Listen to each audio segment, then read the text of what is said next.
Okay, so we'll start with the next topic, ultrastructure of a prokaryotic cell.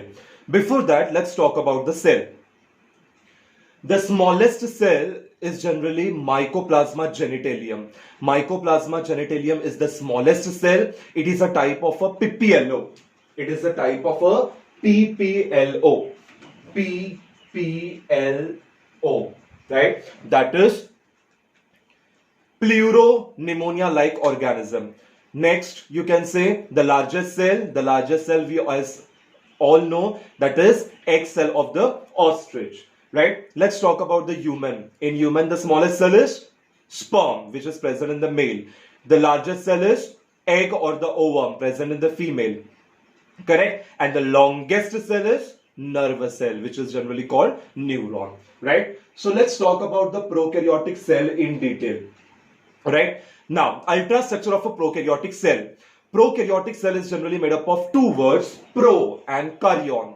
The meaning of pro is primitive or old, and the meaning of karyon is nucleus. Correct? So, it is a type of a cell which does not contain a well-defined nucleus or the nuclear membrane. A cell which do not contain a well-defined nucleus nor the nuclear membrane is generally called as a prokaryotic cell.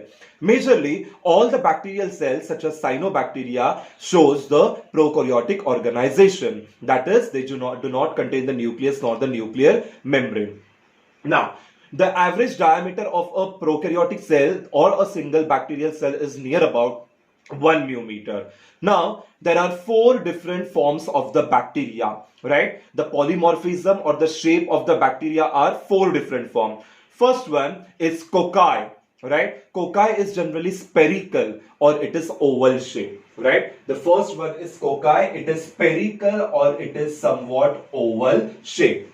Second one is called bacillus. Bacillus is rod shape. You can see bacillus is somewhat like this. Bacillus is somewhat like a rod shape.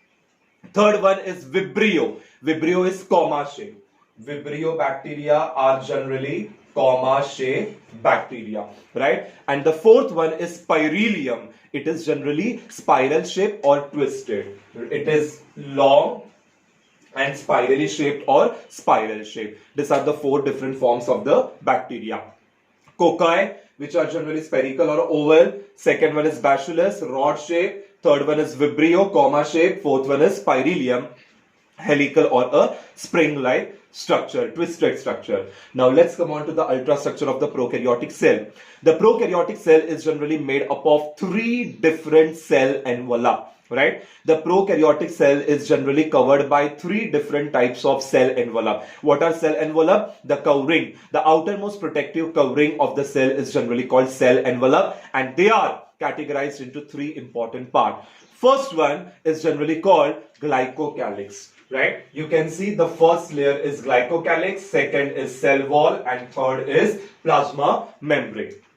Now let's have a look on. Right? The prokaryotic cell is generally covered by the outermost protective covering. That outermost protective covering is generally called glycocalyx. Right? Now this glycocalyx is generally made up of macromolecule. Macromolecules are the larger molecule. If the glycocalyx is a loose sheath layer, then it is generally called as the slime layer. And if the glycocalyx is generally a thick layer, then it is generally called as the capsule. So if it is loose, it is called slime layer. If it is thick, it is called capsule.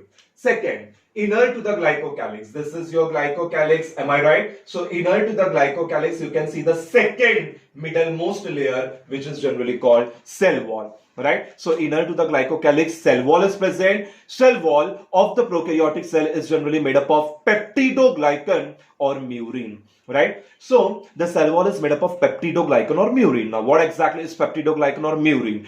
Peptidoglycan or murine is a carbohydrate. It is a polymer consisting of sugar and amino acid that forms a mesh-like layer, right? So it is a polymer, it consists of sugar and amino acid, and it forms a mesh-like layer. That is peptidoglycan or murine. Now, what's the function of the cell wall? The cell wall generally provides a toughness, rigidity, mechanical strength, and provides a definite shape to the cell. Mechanical strength and toughness or rigidity or the shape is generally provided to a cell by the cell wall.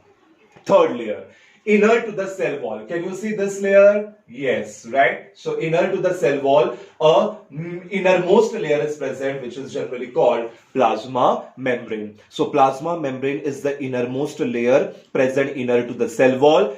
Plasma membrane is generally made up of phospholipids or glycolipid, right? So it is generally made up of phosphates and lipids. Now, this plasma membrane, what's the function of plasma membrane? It plays an important role in respiration, photosynthesis, etc. Now, this plasma membrane is thrown into a number of inner folding like structure. Can you see? This plasma membrane is thrown into a number of inner folding like structure. This number of inner folding like structures are called mesosome, right? So the invaginations of the plasma membrane or the inner foldings of the plasma membrane are called mesosome. Now, what is the function of the mesosome? Mesosome plays an important role in the formation of the cell wall and plays an important role in replication of a DNA, right? So this, middle layer is called cell wall, right? So that cell wall is generally formed by mesosome, and this mesosome plays an important role in replication of a DNA. Now, what exactly is replication? The process where the parent DNA molecule produces exact Xerox copy of itself is called replication. Take a simple example. This is your parent cell, which is generally having a parent DNA or a parent DNA. Now, when this parent DNA will undergo replication, it will produce similar copies like itself. That process is generally called replication of a DNA, and that is done with the help of the mesosome.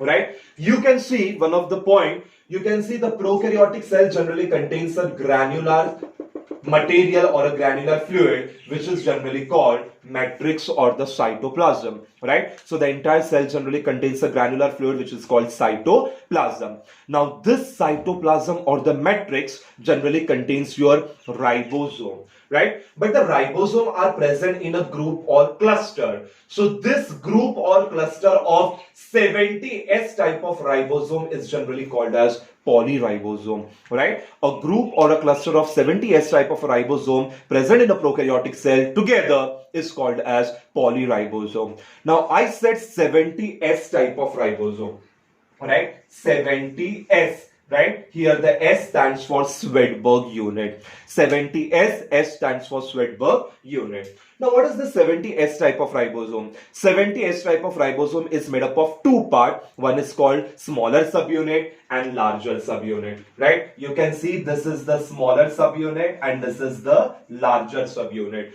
Smaller subunit is made up of 30S type of ribosome, and larger subunit is somewhat 50S type, right? Okay, so 70S type of ribosome is present in prokaryotic cell.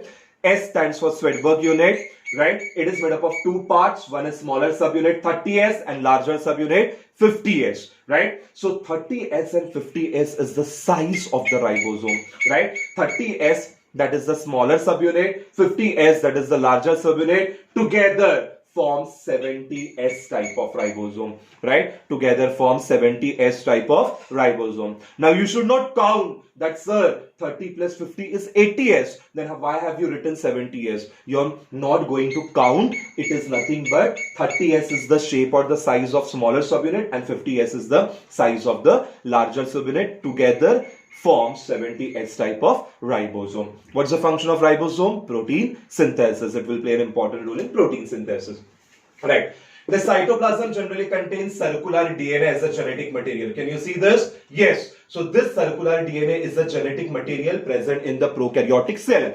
But as we know that the DNA is the genetic material present in the nucleus of the cell, but here there is no nucleus in the prokaryotic cell. That's why it is scattered into the cytoplasm. Such kind of a circular DNA is generally called nucleoid. Now, in addition to the circular DNA, we have some extra chromosomal self-replicating double stranded or circular DNA, which is generally called plasmid. This structure is generally called as what? It is generally called plasmid, right? So in addition to the circular DNA, we have some extra chromosomal self-replicating, autonomously replicating circular DNA, which is called plasmid, right? Now, this cytoplasm generally contains three components: organic inclusion, inorganic inclusion, and chromatophores.